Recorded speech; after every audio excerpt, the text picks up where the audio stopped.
اوكي يا شباب، حلقة النهاردة زي ما ناس كتير منكم طلبوا وهي خدعة الاستيك. الخدعة دي انا كنت عملتها في حلقة قبل كده وفي ناس كتير منكم طلبوها، فيلا بينا نشوف الخدعة وبعدين نرجع علشان نعرف بتتعمل ازاي.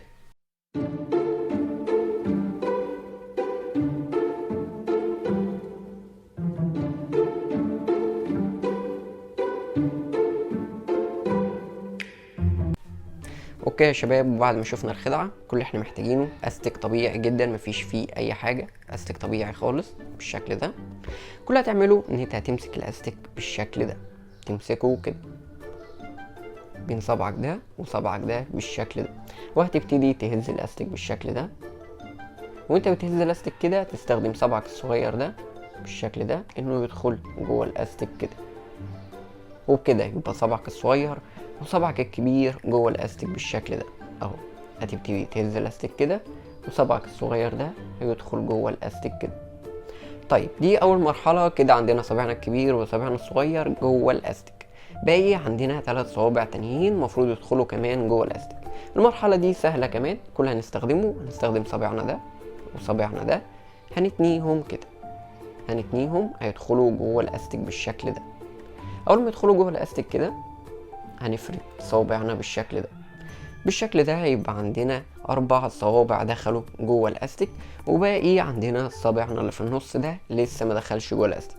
كل اللي هنعمله هنتني كمان صابعنا اللي في النص وهنرفعه كده بالشكل ده، هيبقى عندنا ال5 صوابع دخلوا جوه الاستيك.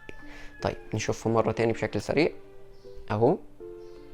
هنحط صابعنا الصغير بالشكل ده، صابعنا ده وده هنتنيهم كده ونفردهم على طول، وصابعنا اللي في النص مرة كمان هيتني ويتفرد على طول، هيبقى عندنا الشكل النهائي كده. طيب يا ترى الحاجات دي بتاخد وقت او ممكن حد يلاحظها وانت بتستخدمها؟ لا خالص، انت كل اللي هتعمله تحتاج شوية تدريب بس، وهتبتدي تعملها بمنتهى الاتقان وبسرعة جدا كمان من غير ما اي حد يلاحظ.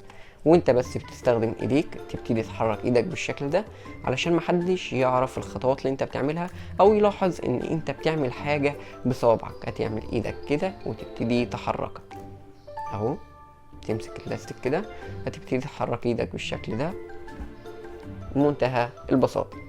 مرة تاني تمسك الاستيك كده تبتدي تحرك ايدك كده، وادي الاستيك دخل جوه ايدك. شوية خطوات بسيطة اتدرب عليها شوية وقت قليلين وهتعرف تتقنها بمنتهى البساطة.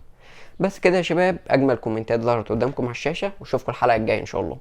سلام.